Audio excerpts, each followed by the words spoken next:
Greetings, gaming historians, and welcome to Lord of Lore, where we break down the lore and history of our favorite games and fantasies.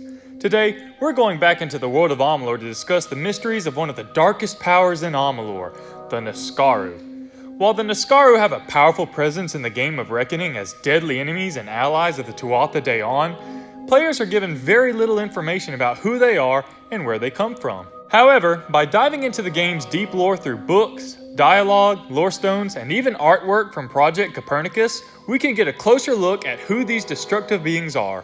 As always, be forewarned, there are spoilers ahead. Let's discuss.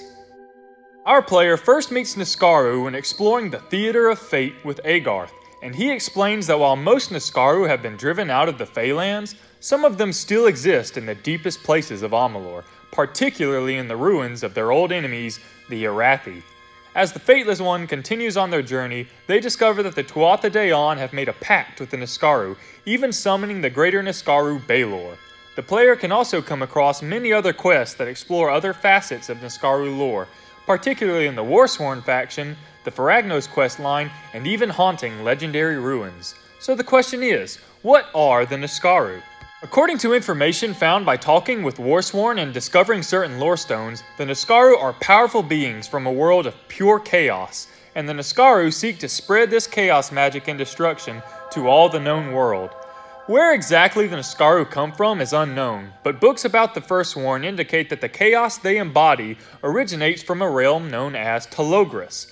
While we cannot know for sure, it is likely that this realm exists in conjunction with the mortal world similarly to Ashara, connected to Amalur not by physical means, but by magical means, one of the many different planes that exist in the Amalur mythology. There are numerous types of Niskaru, from the man-sized blood hunters to the catastrophic greater Niskaru and even to the mighty Niskaru lords, beings of such unfathomable power that they are said to be as gods. Occasionally, throughout history, darker powers within Amalur have sought to use or unleash their power, such as the Furlongi sorcerers in the cult of Balin's Testament. By taking a closer look at the Niskaru, we can see certain themes in their appearance and behavior. Generally, the Niskaru seem to have an almost marine-like anatomy that often includes tentacles, carapaces, and pincer-like limbs, and all of them seem to radiate or use special forms of energy that glow in a brightly glowing mist.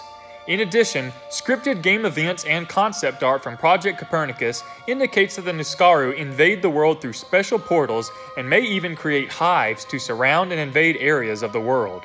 Until we have more information, little is certain of their world or ways other than the fact that they are demons that seek destruction and chaos. Now then, what mark have they made on the world of Amalur? If lore and context have anything to say, then the Niskaru perhaps have had one of the greatest impacts of any known beings. According to hints found in Faragnos lore stones and the description of the Legacy's End hammer, it is likely that the Niskaru were responsible for the Deep Gloam.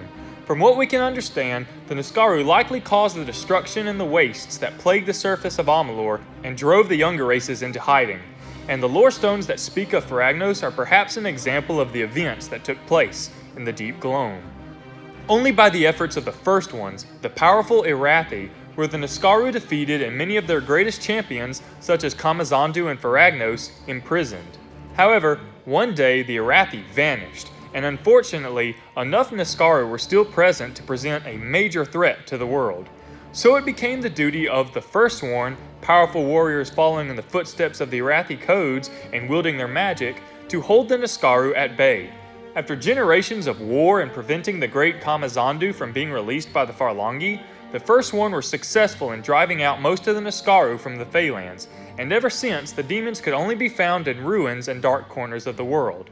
However, they were not truly defeated, and many of Amalur's kingdoms and peoples have felt the sting of the Niskaru's chaos, particularly when tampering with chaos magic. Whatever fate the Niskaru play in the future of Amalur is likely to be disastrous. Not only does the upcoming DLC Fatesworn seem to indicate that the Fateless One will fight forces of Niskaru, but concept art from Project Copernicus hints that they would continue to be a threat during the war between the Amaranthine and the Concordance.